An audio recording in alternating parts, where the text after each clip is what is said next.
DETV News is powered by DART, Delaware's transit service. Moving forward. Tonight, the race for Delaware's next governor is a little more crowded. Plus, one beach town names a new police chief, and having cars towed here in Delaware could soon become less of a hassle. Those stories and much more straight ahead tonight on DETV News.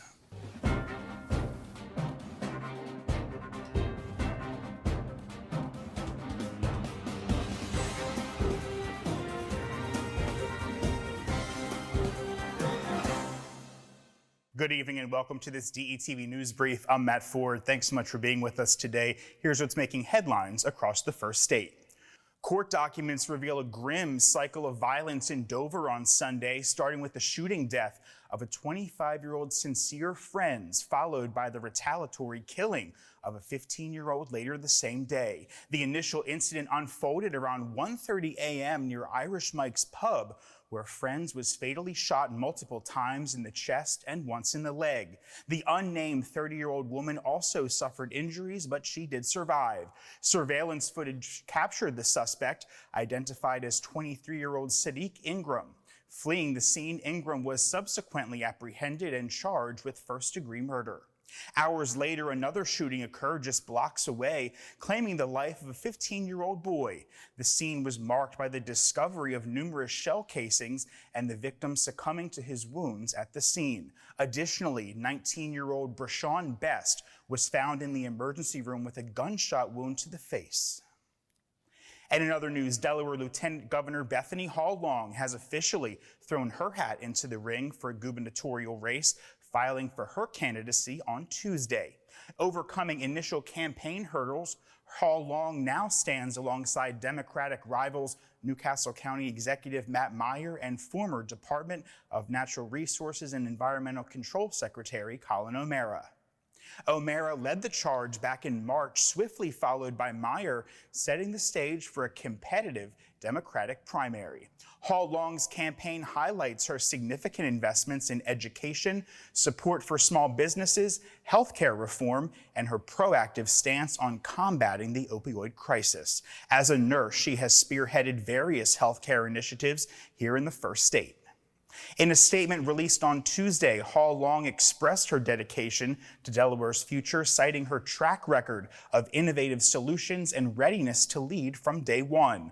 Hall-Long has served as lieutenant governor since 2017 after 15 years in the state legislature. The candidates will face off in a September 10th primary. And in a related story, Delaware has its first Republican candidate for governor. Longtime police officer Gerald Price is seeking the Republican nomination. Price is a former police officer from New York who moved to Lewis about 20 years ago. In Delaware, he served on the Rehoboth Beach Police Department, according to his campaign website.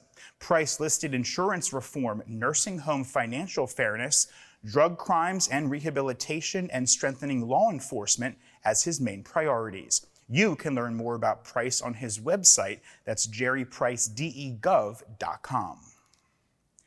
And in other news, Delaware commuters may soon find themselves traveling from Joseph Biden to Thomas Carper, thanks to Senate Bill 276. The legislation proposes renaming the Newark Regional Transportation Center to the Senator Thomas R. Carper Station. The move honors Carper as advocacy for infrastructure and investment community connectivity.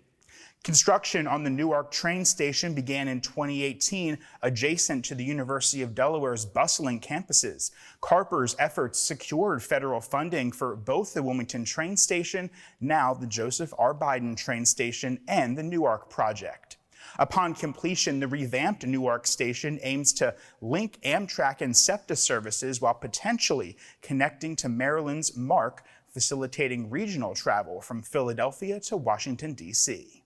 Senate State President Pro Temp Dave Sikola, the prime sponsor, emphasized Carper's dedication to public good and infrastructure enhancement. The bill is scheduled for review by the Senate Executive Committee before the session's end on June 30th. To Sussex now, where Cape Henlopen School District officials are hoping the second time is going to be the charm. Having lost a funding referendum by about 700 votes last month, the district decreased the ask to property owners and have scheduled a second referendum on May 21st. Officials took a new swimming pool with spectator seating off the table and reduced the proposed tax rate by roughly 14 cents, bringing the new annual increase for the average homeowner to $87 annually. The district is also adding more locations for residents to vote. And staying in Sussex, the Bethany Beach Town Council voted unanimously at its April 15th meeting to appoint Sergeant Patrick Foley as police chief. Foley has been serving as the town's officer in charge since January. The Bethany Beach Police Department initially hired Foley in 2006, and he has since steadily progressed through the ranks. In his 18-year tenure, he has served many capacities while earning the respect of his fellow officers and the community he serves. Foley has served in a number of roles at the department, from public information officer and community relations officer to patrol sergeant and accreditation manager. Bethany Beach law enforcement is in the 5% of agencies nationwide that are accredited by the Commission on Accreditation for Law Enforcement Agencies. This coveted achievement is considered the gold standard in public safety. Originally from Massachusetts, Foley is a Delaware resident who is active in the Bethany Beach community with outreach events and initiatives. He has twice received the Chamber's prestigious Officer of the Year award in 2007 and again in 2014. And in other news, police have identified the victim of a hit-and-run crash that claimed the life of a 49-year-old man just after midnight on Saturday. Delaware State Police responded to the scene on Route 273 in Ogletown to find Mark Gaynor of Newark critically injured. Despite efforts to save him, Gaynor succumbed to his injuries at a local hospital. According to investigators, the incident occurred shortly after midnight as Gaynor was walking along Route 273. A vehicle reportedly traveling eastbound struck him before fleeing the scene. Authorities are actively searching for the driver, though no description of the vehicle has been provided at this time. In their appeal for information, state police urge anyone with relevant details to come forward. Tips can be submitted anonymously to Delaware Crime Stoppers at 1-800-TIP-3333.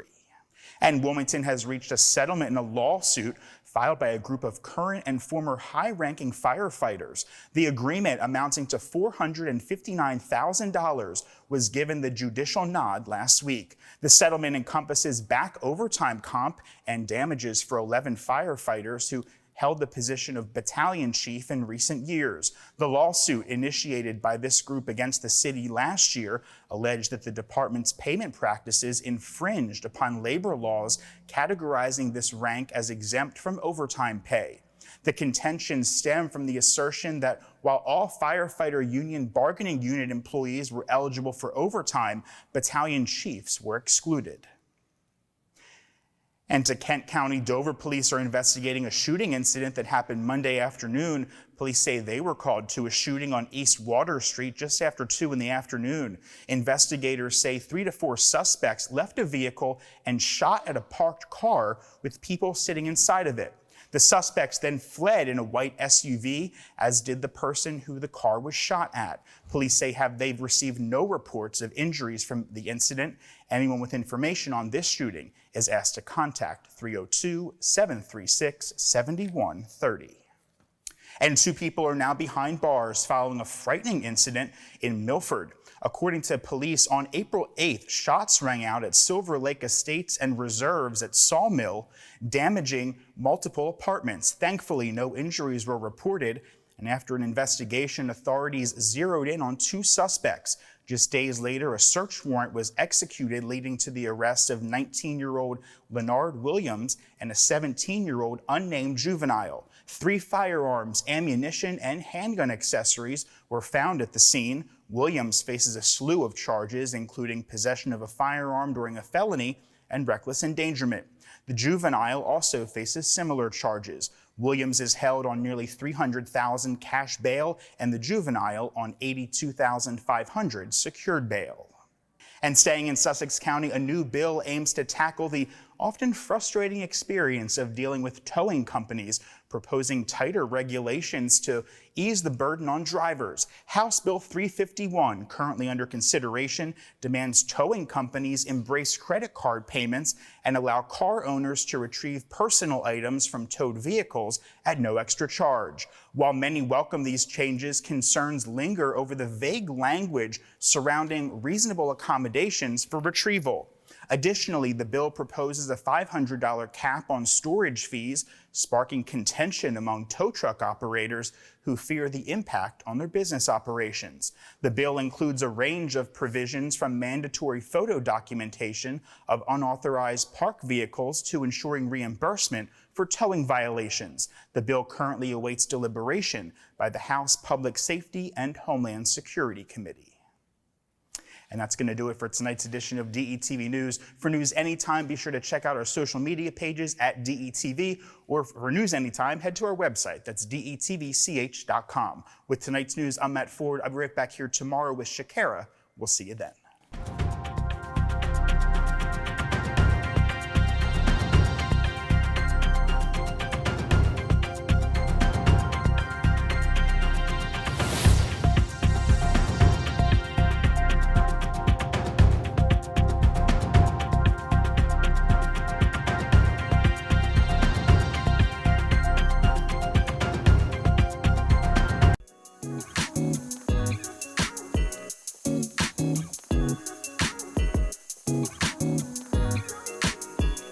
We don't talk about prostate cancer enough, and it's the most diagnosed form of cancer and the second most common cause of cancer death among Black men in both Delaware and the United States. Approximately 1 in 8 men will be diagnosed with prostate cancer in their lifetime, but just by asking your healthcare provider if you should get a screening could help you detect prostate cancer early and save your life.